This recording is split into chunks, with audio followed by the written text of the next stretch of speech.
Bonjour à tous, j'espère que vous allez bien. Je me porte bien, je me porte mieux. Et je vais vous expliquer pourquoi. Aujourd'hui, je reviens dans une vidéo qui n'est pas glamour, mais qui fait partie des choses de la vraie vie. Comme vous le savez tous, aujourd'hui j'ai atteint un âge qui fait que je rencontre certaines petites difficultés et je veux partager, écoutez, mes difficultés et les solutions quand j'en ai trouvé. Inutile de vous dire que ma chaîne ne sera pas simplement axée aux problèmes de la ménopause et préménopause, sinon ce serait un peu barbant. Mais je reviens parce que j'ai découvert quelque chose qui m'a grandement aidé depuis quelques mois. Alors, je ne sais pas si, comme moi, vous avez constaté qu'avec la préménopause, le corps change, surtout le périmètre abdominal. Vous aviez votre petite jean qui tenait avec une belle, jolie petite ceinture, la jupe aussi, il n'y a pas si longtemps que ça. Et aujourd'hui, vous vous rendez compte que le jean n'a plus besoin de ceinture pour tenir à votre taille et que la jupe elle-même ne bouge pas, tout ça sans ceinture. Vous n'avez pas changé d'hygiène alimentaire. Vous faites toujours du sport, vous vous alimentez toujours correctement et pourtant, vous avez ce ventre qui est ballonné, qui est dur à la palpation et qui vous fait mal. Ça, c'est quelque chose, je ne sais pas si vous êtes comme moi, mais sincèrement, ces douleurs abdominales où vous sentez que ce que vous avez mangé le midi, il vous reste là, vous avez l'estomac plein. Et le soir arrive déjà, le dîner arrive, que vous n'avez même pas encore digéré le repas du midi. Et plus étonnant encore, si comme moi, vous étiez de celles qui ne quittaient pas la maison le matin sans avoir pris un petit déjeuner, vous vous rendez compte que maintenant le petit déjeuner, il ne passe pas. Vous ne pouvez rien manger. Vous ne pouvez manger qu'à midi ou 13 h. Voilà, alors je ne sais pas si on communique, si vous êtes comme moi, mais voilà ce que j'ai subi pendant des mois et des mois et des mois et des mois. Alors évidemment, je me suis posé tout un tas de questions. Valérie, mais mince, mais qu'est-ce qui se passe? Qu'est-ce qui se passe? Tous les jours, cette sensation de ventre ballonné, vous n'êtes pas bien. Donc j'ai commencé à me poser des questions, à faire des petites expériences. Voilà, quand tu manges ça, à quel moment tu as ton ventre qui devient ballonné? Et j'ai commencé à constater que quand je mangeais du pain, ou bien quand je mangeais un yaourt, ou des pâtes, je me rendais compte que j'avais ce problème. Mais je me disais, mais c'est pas seulement ça, puisque les fruits également, certains fruits, certains légumes me faisaient la même chose. Alors, Kézako, pourquoi? Un samedi, je me suis rendue à la librairie et j'ai commencé à farfouiller dans les bouquins, vous savez, tout ce qui est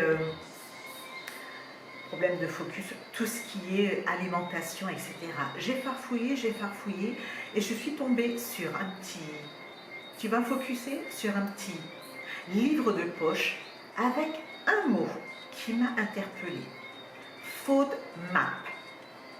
Je n'avais jamais entendu parler de ces FODMAP. Alors j'ai commencé à lire la première et la deuxième page du livre et j'ai compris, alors il y a un problème avec l'appareil qui a du mal à focuser. Donc ce mot de FODMAP m'a interpellée. Et là, en lisant un petit peu, je me suis dit, voilà, c'est certainement ça. FODMAP ou le syndrome du côlon irritable. Tada! Et là, je me suis dit, Valérie, tu as mis le doigt sur quelque chose. Donc, j'ai acheté le bouquin, le voici, et je vais y revenir tout à l'heure avec vous. Alors, on va commencer par décortiquer ce mot FODMAP. Alors, les FODMAP, c'est simplement des sucres, des glucides. C'est les sucres que l'on va trouver dans tout ce qui est alimentation industrielle, fructose, édulcorants, etc. Ce genre de sucre, en général, n'a aucune incidence sur la majorité des individus. Au contraire, elle serait plutôt bénéfique. Et pour d'autres personnes, ça devient très, très problématique. Comme pour Bibi et comme pour vous. Parce que si tu regardes la vidéo, c'est que tu as aussi mal au bidon. Comme moi-même. Voilà, alors, qu'est-ce que j'ai mis en place? Déjà, j'ai commencé à regarder, à comprendre pourquoi on avait ces problèmes intestinaux. Ensuite, ce petit bouquin regorge de 500 recettes. Je vais y revenir, je l'ai déjà dit, j'y reviendrai. Je décortique avec vous. Alors, petit disclaimer, je ne suis pas médecin, je ne suis pas naturopathe et je ne suis pas diététicienne. Donc, les conseils que je vais vous donner, c'est simplement en échange entre toi et moi. Si ça a fonctionné pour moi, je me dis pourquoi pas pour toi. De toute façon, tu verras que ça va t'aider. Au bout d'une semaine, 2 semaines, tu verras que ton ventre te remerciera.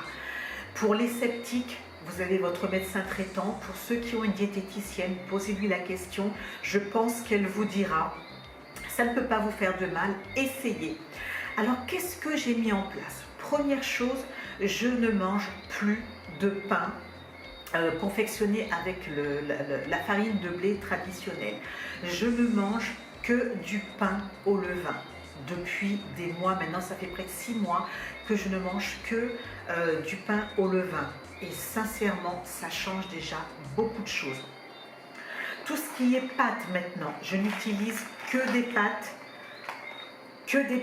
sans gluten. Très important également. Alors, je n'aime pas beaucoup le riz, pour dire tout, je n'aime pas le riz, mais je mange maintenant des vermicelles de riz, puisque dans le riz, il n'y a pas de gluten.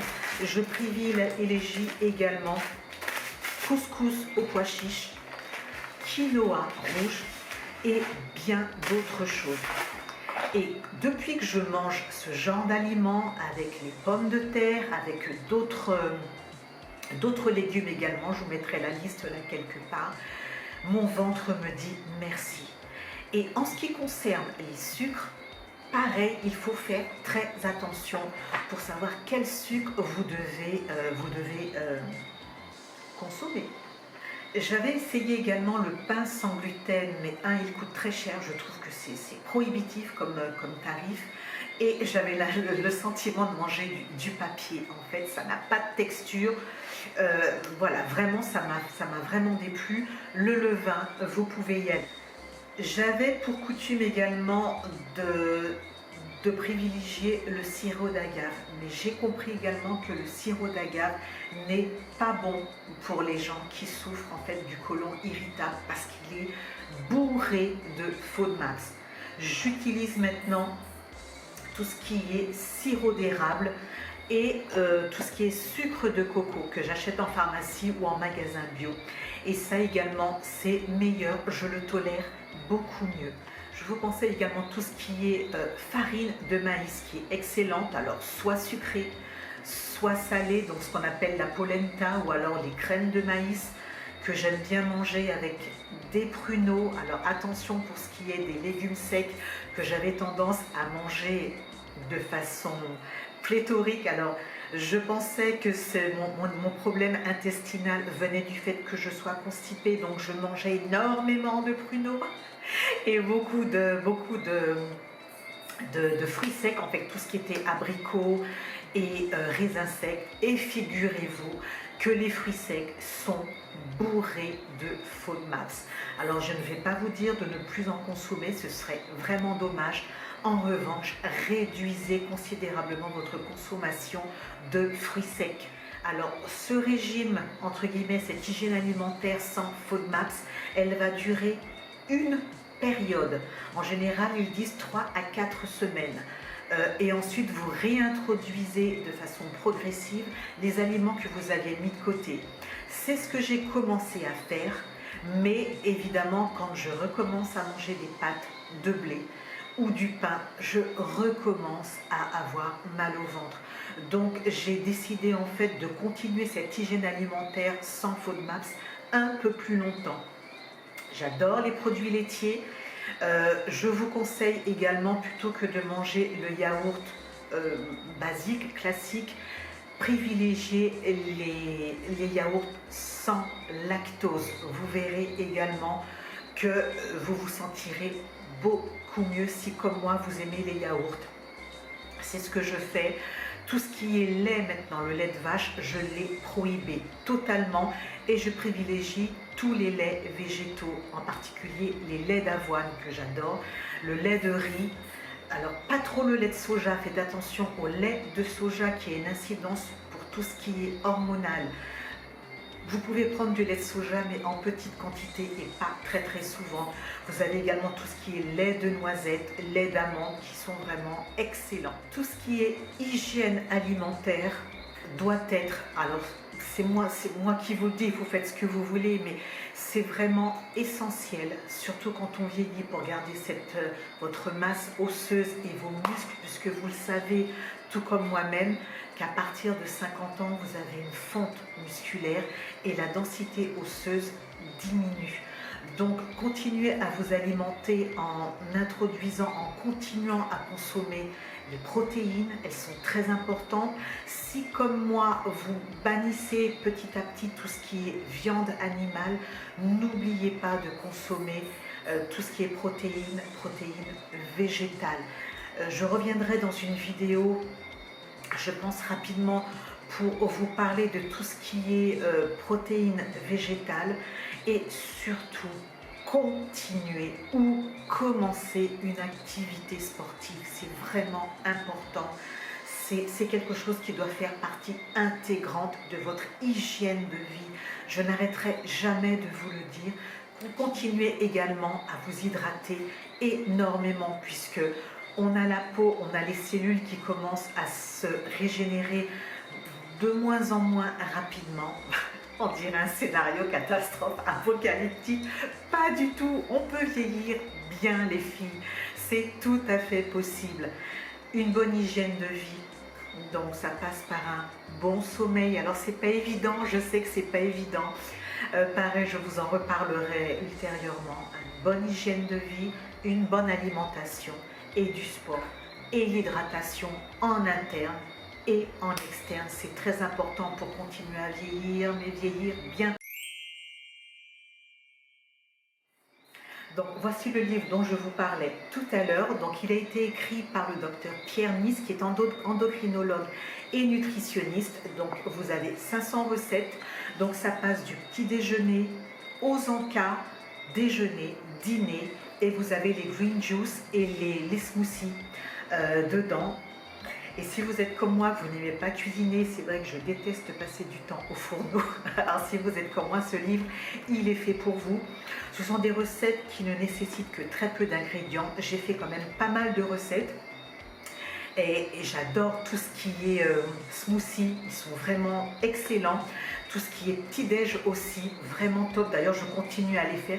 Et pour tout vous dire, je prépare maintenant mon petit-déj la veille pour l'avoir déjà prêt le matin. Et donc, comme je ne peux toujours pas manger, je pars avec au boulot. Et quand il est 10 h à peu près, je mange mon petit déjeuner. Ce livre est vraiment bien. Et vous avez une partie, en fait, qui vous dit quels sont les aliments à privilégier, donc avec très peu de FODMAPs, et puis ceux à éviter. Vous avez toute la liste. Voilà, donc je vous le recommande. Voilà, donc il est aux éditions Poche Santé Le Duc. Si la vidéo vous a plu, un petit pouce en l'air, ça me fera plaisir. Si vous n'êtes pas encore abonné, abonnez-vous et puis appuyez sur la petite clochette pour savoir quand je poste, puisque j'ai décidé de poster cette fois c'est promis. Je vous posterai une vidéo chaque semaine. Voilà, je vous dis à très bientôt et que Dieu vous garde. Bye bye, à la semaine prochaine.